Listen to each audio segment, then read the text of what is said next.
लोगों से क्षमा मांगती है जो भी वक्तागण है।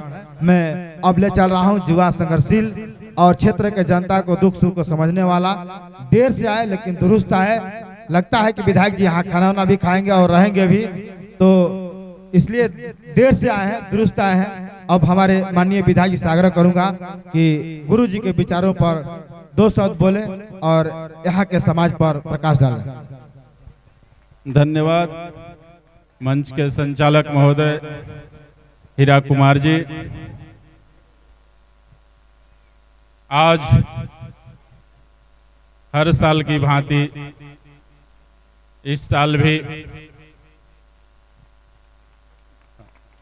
संत शिरोमणि गुरु रविदास जी महाराज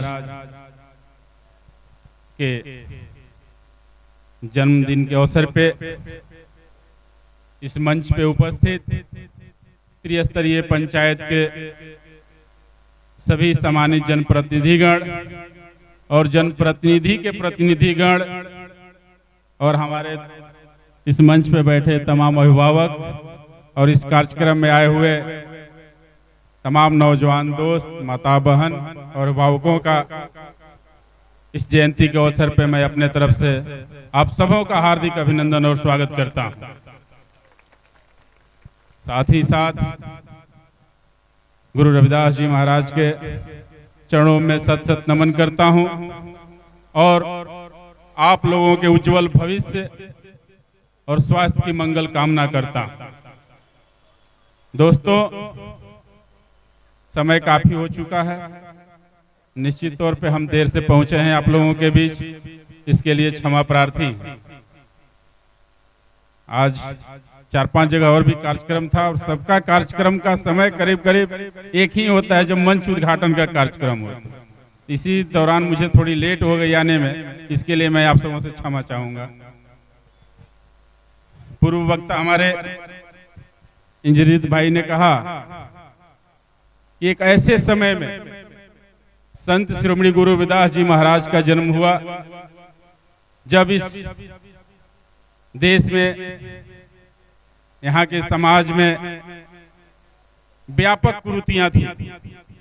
ऊंच नीच, छुआछूत, जात पात, इस तरह की कई कुरीतियां थी जो कि समाज में बड़े व्यापक पैमाने पे फैला हुआ था। और उस समय हमारे गुरु महाराज ने हार नहीं मानी, अपने कर्म, अपने विचार के बदौलत इस सनातन धर्म में संत शिरोमणि होने का उपाधि उनको देना पड़ा। यहाँ के लोगों को जो इस समय इस सामाजिक कुरीतियों को जो बढ़ा रहे थे, उन लोगों ने ही संत शिरोमणि का उपाधि गुरु महाराज को दिया। एक बड़ी चीज है। आज अगर हम इस समाज के पुरोधा बने आगे बढ़ाने की अगर बात करते हैं तो कहीं न कहीं उसमें हम लोगों के द्वारा त्रुटि हो सकती है। कहीं किसी विषय पे आप में उन्माद पैदा कर सकते हैं, जातिगत भावना पैदा करने के बाद ही कहीं हम आपका साथ हो सकता है कि प्राप्त करें।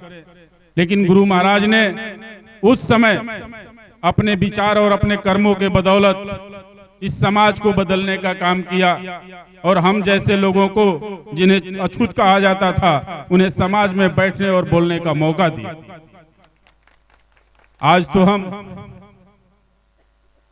शिक्षित हैं, पढ़े लिखे हैं। अभी इससे पहले हम दिन में एक कार्यक्रम में थे, सोनान में बौद्ध महोत्सव मन रही थी।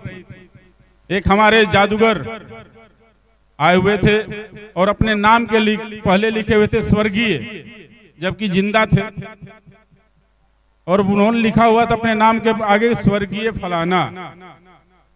बड़ी अजब से मुझे भी लगी, लेकिन वो शख्स जिस तरीके से अपने स्वर्गीय का प्रमाण उन्होंने दिया कि स्वर्गीय क्यों लगाया मैंने और नरकीय क्या होता है। हम सभी जन्म लिए हैं, आज कल मरेंगे, सबको एक दिन जाना है इस धरती से।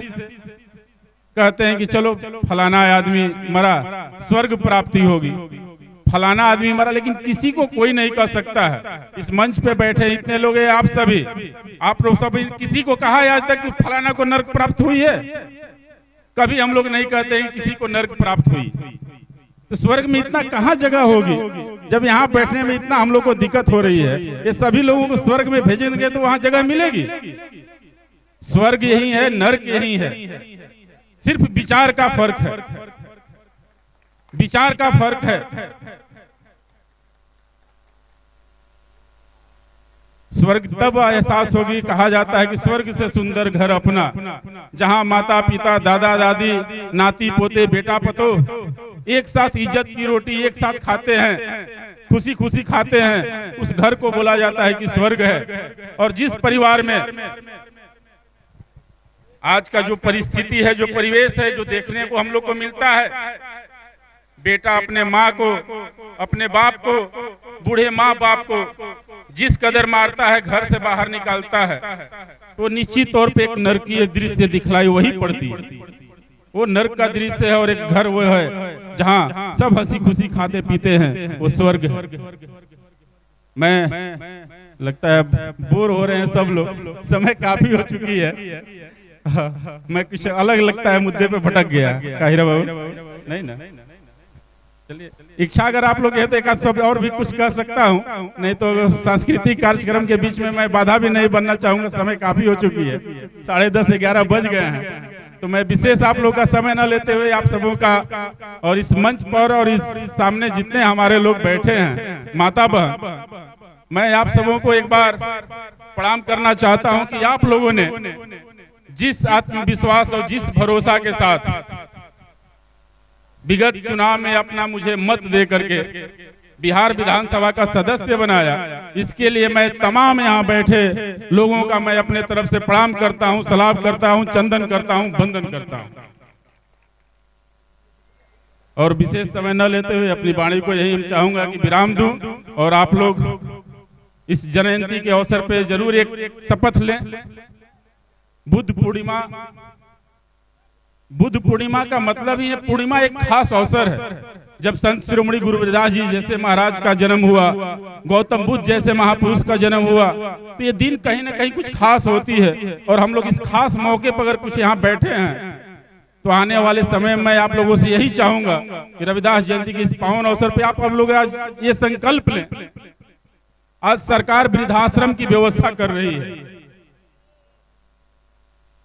मुझे नहीं लगता है कि आप लोगों को भी, आपके माता पिता भी वृद्धाश्रम में जाएं, उन्हें आप अपने घर में रखें।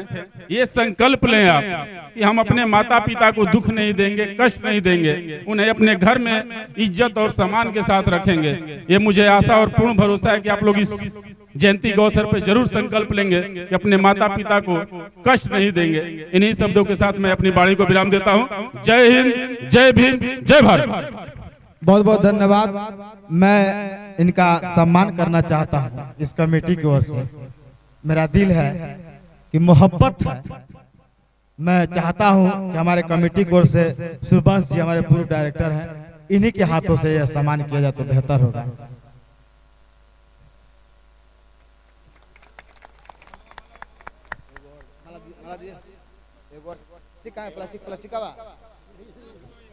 दीजिए ना गौरी बाबू, दीजिए ना हमको। और मैं चाहता हूं कि अजीत सर और संयुक्त रूप से हमारे सभी कर्मचारी मिलकर के हमारे श्री इंद्रजीत कुशवाहा जी को सम्मान करेंगे। हमारे तिलारी का हमारे कमेटी की ओर से है, हमारे ओर से नहीं है, हमारी कमेटी की ओर से आपको सम्मान दिया जा रहा है। जोरदार जोर से स्वागत करेंगे इनका। तो इसी कड़ी में यह कार्यक्रम को समापन किया जा रहा है और हमारे गेस्ट के लिए आप लोग जगह देंगे, यहाँ चेयर लगेंगे। आपसे सभी हमारे गणमान्य व्यक्ति को, हमारे गेस्ट के लिए आप लोग जगह छोड़िए, यहाँ चेयर लगेंगे। हमारे